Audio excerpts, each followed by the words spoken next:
Don't forget, you can reach the latest episode of Potomac Watch anytime. Just ask your smart speaker, play the Opinion Potomac Watch podcast. From the opinion pages of the Wall Street Journal, this is Potomac Watch. Welcome back. One more potential implication that is worth thinking about. This case in Tennessee is about whether a state can prohibit doctors from providing treatment to patients who want these hormones or want the puberty blockers, probably with the consent of their parents. But there's also a case percolating in West Virginia about whether a state is required to pay for similar treatments. This was a challenge at the Fourth Circuit Court of Appeals. Virginia's Medicaid plan excludes gender transition treatments, and the court said in an en banc decision 8-6 that was a violation of the 14th Amendment on a similar sort of logic that we're hearing from the federal government in Tennessee. That case is currently on appeal up to the Supreme Court, and the justices have not said whether they are going to take that or not. Maybe they are thinking that the resolution of this Tennessee case will also provide the answer to the Fourth Circuit on this question of West Virginia.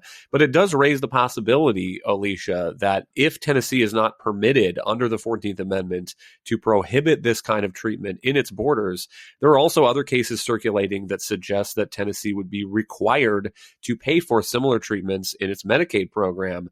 That's basically what the Fourth Circuit said in West Virginia. And by the way, one of the dissenters was notable, Judge J. Harvey Wilkinson, prominent conservative lawyer. He suggested that this was tantamount to a coming Roe v. Wade for transgender healthcare. I think that's right, especially, interesting to cite the Roe v. Wade example, because it really is entirely detached from any constitutional underpinnings. And it is a kind of a slippery slope where they're going here. And if the Tennessee law is struck down on based on equal protection, you're going to see all kinds of other challenges.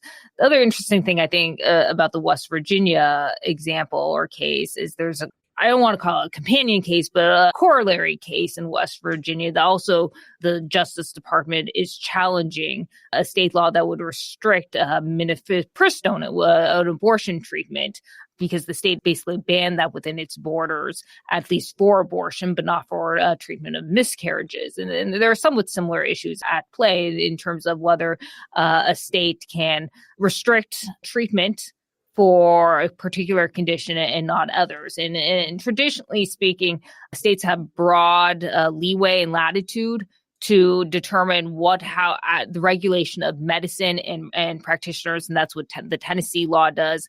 And I think if you start striking those kinds of laws down, you also run into serious federal concerns. The conservative justices say this much for them. I think they're all very much appreciate the U.S. Constitution's federalist or cooperative federalism approaches and balancing state and federal powers.